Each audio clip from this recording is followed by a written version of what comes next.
In the middle of Ashfield Woods, a decaying corpse lies still on the ground. A frail, hairless cat, starving, crawls over the dead body and starts nibbling at its feet. Somewhere nearby, someone watches in silence, hidden behind a gas mask, covered head to toe in an NBC combat suit. Suddenly, an arrow pierces through the cat. Eli emerges, calm and precise. He pulls the arrow from the carcass and bags the meat. Dinner. It's the year 2043. Civilization has crumbled, the skies are gray, and the roads are cracked and abandoned. Eli moves alone, traveling west. Always west. He finds an abandoned house and cautiously steps inside, scanning for anything useful. The taps are dry. The place is dead. In a closet, he discovers a corpse. He takes the dead man's boots, anything for survival. Then he sits down, plugs in his ancient third-generation iPod, and begins to clean his weapons. Later, he roasts the cat and eats it quietly, even offering a small bite to a curious rat that crawls by. The world may be gone, but kindness hasn't left him.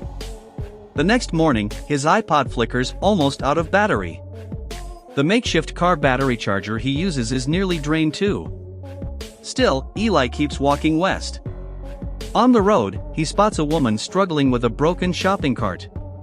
She asks for help, but Eli sees through the act. He calls out to the hidden men in the shadows. He can smell them. The gang steps out, cocky and ready to rob him. Their leader pushes Eli. He gives them one warning, then in a flash, he slices off the leader's hand with his machete. 5 attackers, 1 man. Eli doesn't flinch. In seconds, they're all dead, and Eli walks away, collecting anything useful from their bodies. His journey continues. From atop a ruined highway bridge, he watches helplessly as a gang of bikers attack a couple on the road below. They kill the man, assault the woman, and steal their books. Eli clenches his fists, but doesn't intervene. He's sworn to stay out of others' battles. Down the road, he enters a small rundown town. At a makeshift repair shop, he trades KFC wet wipes and a Zippo lighter for a recharge on his iPod battery. While he waits, he asks about water. He's pointed across the street, to the bar. Inside the bar, the gang of bikers, same ones from earlier, deliver their loot to Carnegie, the self-declared ruler of the town. Carnegie inspects the books, disappointed they aren't what he's looking for. He orders them burned. Back in his hotel room, he shares a rare bottle of shampoo with his partner, Claudia. Downstairs, Eli trades gloves and a scarf for a full canteen of water. Claudia's daughter, Solara, is sent to fetch it. Outside, Riedrich Carnegie's right-hand thug tries to intimidate her. She brushes past him and fills the canteen. Meanwhile, Eli sits quietly in the bar. A cat snarls at him. He gently shoos it away. But the lead biker sees and doesn't like it. He confronts Eli, trying to pick a fight. Eli slams the man's face into the bar. That's all it takes for chaos to erupt. The entire bar charges at him. Eli fights and kills all but one. Just then, Solara returns with the water and pleads for him to stop. Carnegie's men arrive and hold Eli at gunpoint. He's taken to Carnegie himself. Carnegie is intrigued. Eli isn't just a fighter, he's educated. A rare combination in this world. He tries to convince Eli to stay, to help maintain control over the town. Eli refuses. Carnegie doesn't take no easily. He orders Claudia to send Solara to seduce him. Claudia begs him not to. But Carnegie insists. Solara goes to Eli's room, frightened. Eli doesn't touch her. Instead, she begs to stay for her mother's safety. They talk. She notices the book he guards so closely. Eli won't explain what it is, but he shares his meal and teaches her how to say grace. The next morning, at breakfast, Solara repeats the prayer to her mother. Carnegie stops in shock. When she forgets the amen, he supplies it. He demands answers. How did she learn that? Then Solara makes the sign of the cross. That's all Carnegie needs to know. It's the Bible. The one book he's been searching for. But Eli is gone. He slipped away during the night. Carnegie's men scramble. Reedridge kills the guard on duty and orders a manhunt. Outside, Eli calmly collects his recharged battery and prepares to leave. Carnegie confronts him, pleads with him to hand over the book. But Eli refuses. Carnegie threatens to kill him. Still, Eli walks away. Reedridge opens fire, missing twice. A gunfight erupts. Eli kills most of the gang and shoots Carnegie in the leg. Reedridge stares in disbelief. Eli doesn't even flinch under fire. Claudia quietly tells Solara to follow Eli. She'll be safer with him. Later, Carnegie winces as a doctor removes the bullet and shrapnel from his knee. Reedridge suggests using the Bible to barter for Solara. Carnegie agrees, reluctantly. Eli walks alone until Solara catches up. She wants to go with him. He refuses at first. She offers him a secret access to the town's pure underground spring. He follows. Fills his canteen. Then tricks her, locks her inside the cave and walks away. Solara screams after him. But Eli's mind is made up. Somehow, she escapes. She follows his trail and stumbles upon the same woman from earlier, the one with the broken cart. The woman warns Solara to run. Too late. Two thugs appear. As they move to assault her, Eli appears from the trees and shoots one through the groin, the other through the throat. Solara hugs him, crying. He says nothing.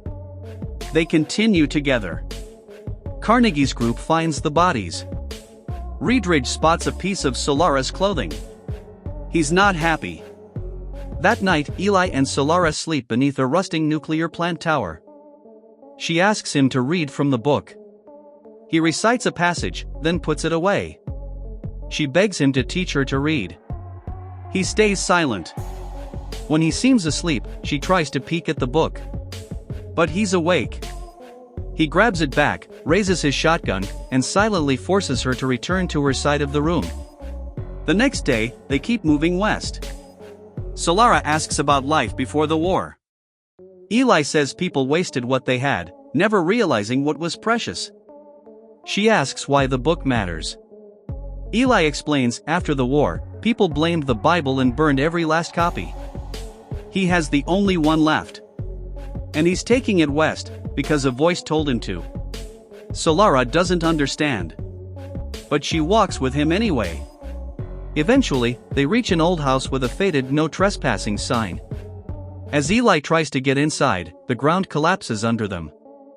They've fallen into a trap. Inside the house, they're greeted by an elderly couple, Martha and George.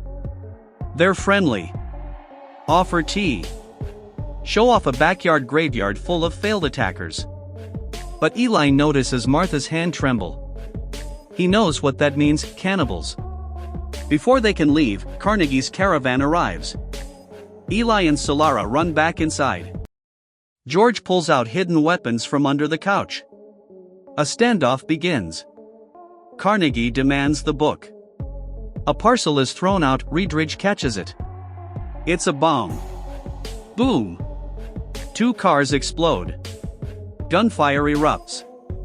George fights fiercely, but an RPG rips the house apart. Martha dies. A Gatling gun finishes the job. Eli and Solara are captured. Carnegie threatens to kill Solara. Reedridge urges Eli to give up the book. Eli gives in. The book is locked tight, but he tells them where it is. Reedridge retrieves it. Carnegie praises God. Eli replies, "All the time." Carnegie smirks. "Not all the time." He shoots Eli in the stomach. Solara is loaded into a van with Reedridge. Carnegie rides in another, holding the Bible. In the van, Reedridge places Eli's machete on the dashboard. He chuckles. Eli is dead. But Solara has Eli's bow wire in her pocket. She strangles the driver. The van crashes. Reedridge is impaled by the machete. He pulls it out, stumbles out, and collapses to his knees, dead. Solara throws a grenade, taking out the pursuing vehicle. She escapes. Carnegie chooses not to follow. He has the book. That's all he needs. Solara returns to the ruined house, but Eli is gone. She finds him, still walking west. She helps him into the car and duct tapes his wound. She cries over losing the Bible. But Eli says it's okay. Now it's time to live the words in it. They reach the broken Golden Gate Bridge. Alcatraz lies ahead. They row across the bay. Eli weakens. Solara rows. A guard spots them. Eli says, "I have a King James Bible." They're allowed in. Inside, they meet Lombardi, the man collecting everything lost in the war. He's been waiting for a Bible. Eli sits, breathes, and begins to recite it, word for word, from memory. Back in town, Carnegie opens the Bible finally. It's in Braille. He forgot one thing: Eli's key. Claudia refuses to read it. Says she's forgotten how. She smells his infected leg. Tells him he's dying. The town is collapsing. His power is gone. The people revolt. Carnegie is finished. In Alcatraz, Eli finishes the last verse. His voice fades. He dies. But his task is complete. He's buried in the courtyard garden. A newly printed Bible is placed on a shelf. The world will remember. Solara, now changed, takes Eli's iPod and machete and walks away, back down the open road, to begin her own journey. If you liked this retelling, hit that like button.